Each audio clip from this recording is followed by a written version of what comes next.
Ryan with longrangeonly.com. In this video, we're going to talk about the Kuiu Super Down Pro hooded jacket.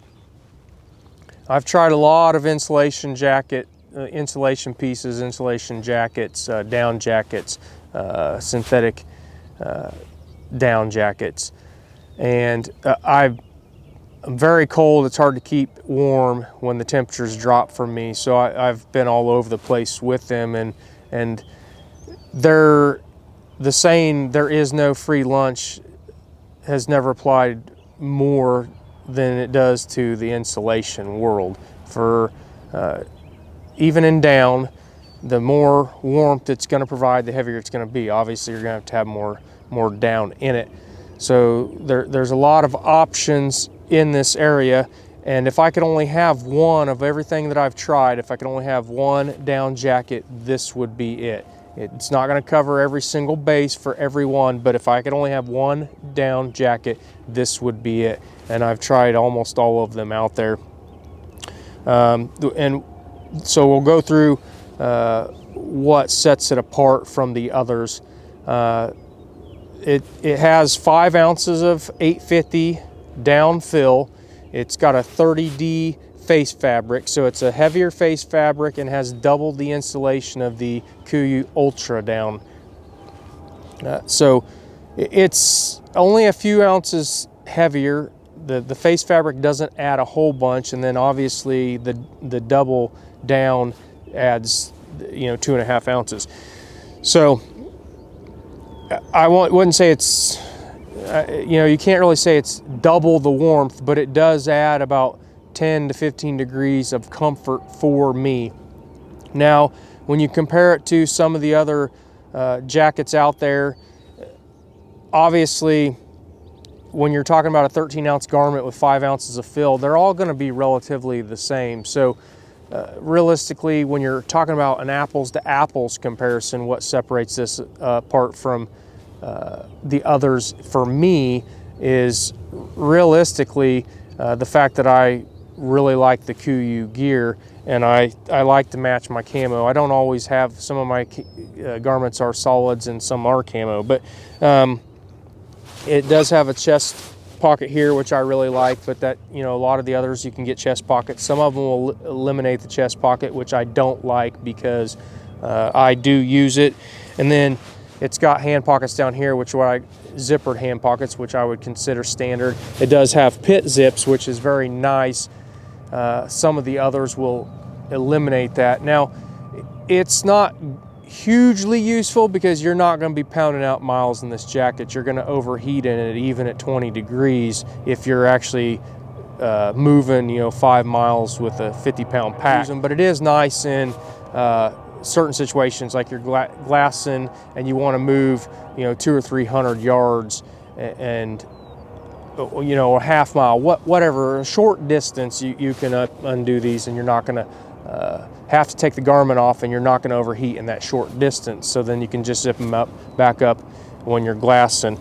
I do like the zipper or the Velcro cuffs, so you can cuff those, help keep the heat in. Typically I'll just keep them loose. And the hood I don't use often, but with a down jacket probably I use more than any other, because when you're glassing, I'll go ahead and put that up if it's windy out and it's super cold. So some of those features would be the things I would look at to distinguish one garment from another when they're, other than that, essentially an apples to apples. And by that I mean the same fill rate and the same weight on the garment. Now, where does this differ from other garments that aren't necessarily the exact same, like the Kuiu Lost Park Parka?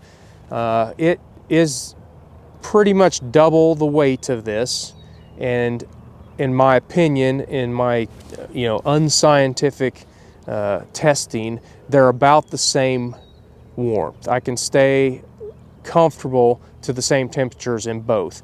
Now, where those two differ, what you're getting with the Lost Park Parka for that is you get an insulation layer that is synthetic, so it's going to dry quicker. If you were to fall in a river doing a crossing in the mid 30s and you needed to do a rewarming situation, it's going to dry out quicker. You obviously wouldn't want to just take it off because it's going to freeze, and then it's worthless to you, and it's going to be frozen in your backpack. So you're going to have to wear it to dry out, and that's going to dry out quicker. It also has some reinforcement on the Lost Park parka that this doesn't have, but that contributes to the weight. I don't really think it's worth it because this isn't a garment that you're going to be ripping through brush in. This is going to tear pretty quickly. It is sturdier than the Ultra jacket from Kuiu and some of the other garments out there with the 30D versus the the 10s and the 12s. So if you're just moving from this spot to a couple hundred yards down the ridge and you do have to go through a little bit of brush, it's going to be okay probably, but you're not going to be ripping through brush in this. So I don't really see the advantage of the reinforced panels on the Lost Park parka.